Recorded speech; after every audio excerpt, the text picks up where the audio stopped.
We're going to make this real short. We have a new filing. It's OCC 2021-007. God dang, get your slideshow going, bro, so the Ferris wheel can start spinning. Jesus Christ. Okay. Notice of filing of proposed rule change concerning the options clearing corporation's governance arrangements. Clearing agency statement of the terms of substance in this proposed rule change. Basically, the proposed rule change by OCC would provide OCC's board of directors with the discretion to elect either an executive chairman or non-executive chairman. What's the difference, Charlie? Well, executive chairman is an employee of the company. A non-executive chairman is not an employee of the company. They're wanting the ability to have both, or elect either one or the other. So that's basically this first one. This is going to be a very easy one. By the way, these OCC is a bunch of dicks. All terms with initial capitalization that are not otherwise defined herein, you're going to have to go look for them, Charlie, because we're not going to put them in here for you. You got to go look in OCC's bylaws. Like, yeah, that's what I want to do. Go F yourself, OCC. Okay, in its filing with the commission, OCC included statements concerning the purpose of and basis for the proposed rule change. Well, that's great. I mean, why wouldn't you? A lot of word salad here. Okay, basically, an executive chairman is typically employed by the company and may work for the company on a full-time or part-time basis. An executive chairman fulfills responsibilities to manage the board while also being more involved with management decisions and day-to-day aspects of the company. A non-executive chairman is typically not an employee of the company. Now, it says typically, so that's not saying that it always can't be, just saying typically is not, and focuses on leading and supporting the board. Self-regulatory organizations, if you don't know what that is by now, come on. SROs, man. SROs register with the commission, including registry clearing agencies, employ a variety of board of director and management structures, with both executive and non-executive chairmen presiding over the board of directors of SROs. And it says right here, for example, the National Securities Clearing Corporation and Fixed Income Clearing Corporation have a non-executive chairman presiding over each of their respective boards of directors. Article 3, Section 1 of the bylaws currently require that the board be composed of 9 member directors, 5 exchange directors, 5 public directors, and an executive chairman who also serves as management director. The board is generally responsible for advising management and overseeing the management of business and affairs of OCC. The board performs its oversight role either directly or indirectly through delegation or through delegating certain authority to its committees to ensure that OCC is managed and operated in a manner consistent with the discharge of OCC's regulatory responsibilities as a systematically important financial market utility, and that OCC has the critical capabilities necessary to achieve its objectives and obligations in a safe and efficient manner. Damn, that was a long sentence. The board is also responsible for electing OCC's executive chairman and appointing certain key officers of OCC, including but not limited to OCC's chief executive officer, chief operating officer. God, that got me every time. Including but not limited to OCC's chief executive officer and chief operating officer. Each member of OCC's executive management team is ultimately responsible for the day-to-day operations and performance of his or her applicable business area. Now, OCC's board continually evaluates the governance arrangements at OCC, including the composition of the board and senior management team.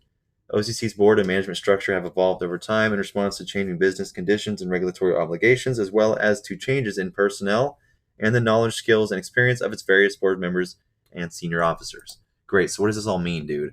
It's a lot of word salad. Well, basically, they were nice and summed this all up for me in one page. Basically, as you all heard before, they're looking to revise the rules so that any chairman, whether executive or non-executive, retains the following authority and responsibility currently given to the executive chairman. Rule 505, concerning the authority to extend settlement times. Rule 609, concerning the authority to waive margin deposits in limited circumstances. Rule 1006F, concerning the authority to use clearing fund assets to borrow or otherwise obtain funds from third parties. Rule 1104, interpretation and policy, concerning the authority to elect to use one or more private auctions to liquidate collateral, open positions, and or exercise matured contracts of suspended clearing member. And then concerning the authority, Rule 1110, to appoint an appeals panel to consider and decided appeals by suspended clearing members.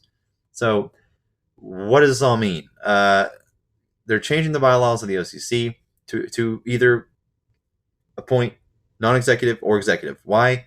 Because the FICC, NSCC, and DTC all do the same thing. They're also making sure that if the non-executive gets the capability of being a chairman, that they still retain these authoritative actions here. Now, the reason why I'm sharing this one is it is relevant because what word here do we get brought up? Well, force majeure, right? I know I saw it here somewhere. Where the hell did it go? Oh, right here. Force majeure condition exists. Now, you're probably asking, what's force majeure? Well, luckily I've read every dang filing this year just about out of these SROs, and we had these come out from each subsidiary of the DTCC, being DTC, FICC, and the NSCC, relating to confidential information, market disruption events, and other changes. Well, I remember this like it was yesterday. It wasn't that long ago. This was filed on June 25th. And if we hit Control F and we go to force majeure, that word's brought up here too. Now, Rule 60, market disruption and force majeure. The force majeure rule contains provisions that identify the events or circumstances that would be considered a market disruption event, including, for example, events that lead to the suspension or limitation of trading or banking in the markets in which NSCC operates, or the unavailability or failure of any material payment, bank transfer, wire, or securities settlement systems. Under the force majeure rule, during the pendency of a market disruption event, NSCC would be entitled to suspend the provision of or all services, and 2, take or refrain from taking or require members and limited members to take or refrain from taking any actions NSCC considers appropriate to address, alleviate, or mitigate the event and facilitate the continuation of NSCC services as may be practicable. Section 2 of the force majeure rule provides that the board of directors may determine the existence of a market disruption event and the actions to be taken in response thereto.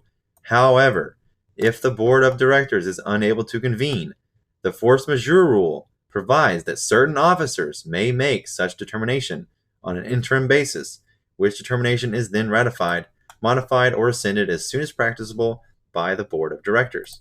The officers that may make such determination are all senior executive officers of NSCC: Chief Executive Officer, Chief Financial Officer, and Group Chief Risk Officer and General Counsel. Now, remember what we just read? If we go back to this.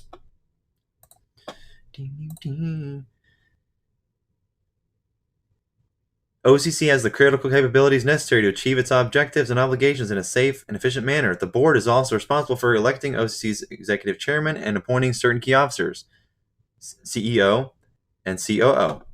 Okay? And those executive management team is ultimately responsible for the day-to-day operations and performance of his or her applicable business area.